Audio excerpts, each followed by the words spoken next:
माँ की महिमा। माँ की महिमा का बखान जितना भी किया जाए वो कम है।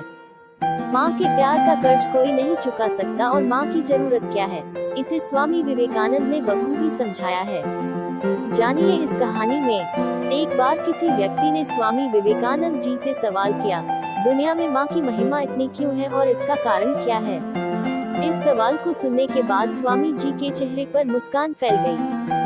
इस सवाल का जवाब देने के लिए उन्होंने उस व्यक्ति के सामने एक शर्त रखी। विवेकानंद जी की शर्त के अनुसार उस व्यक्ति को 5 किलो के पत्थर को एक कपड़े में लपेटकर उसे अपने पेट पर 24 घंटे तक बांधना था और फिर स्वामी जी के पास जाना था।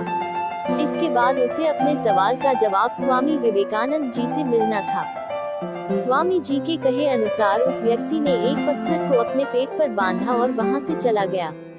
अब उसे पत्थर बांधे बांधे ही अपना सारा दिन भर का काम करना था, लेकिन उसके लिए ऐसा करना मुश्किल हो रहा था।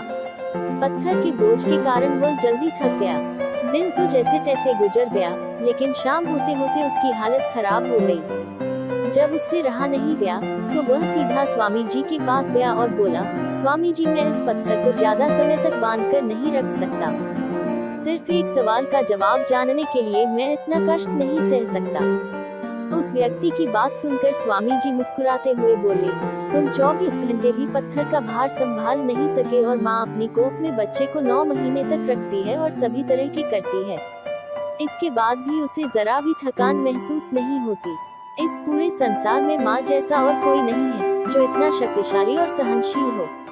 माँ तो शीतलता और सहनशीलता की मूर्त है। माँ से बढ़कर इस दुनिया में कोई नहीं है। कहानी से सीख। स्वामी विवेकानंद जी इस कहानी के माध्यम से लोगों को ये सीख देना चाहते थे कि इस संसार में माँ जितना धैर्यवान और सहनशील कोई और नहीं है। माँ से बढ़कर इस दुनिया में कुछ नहीं हो सकता।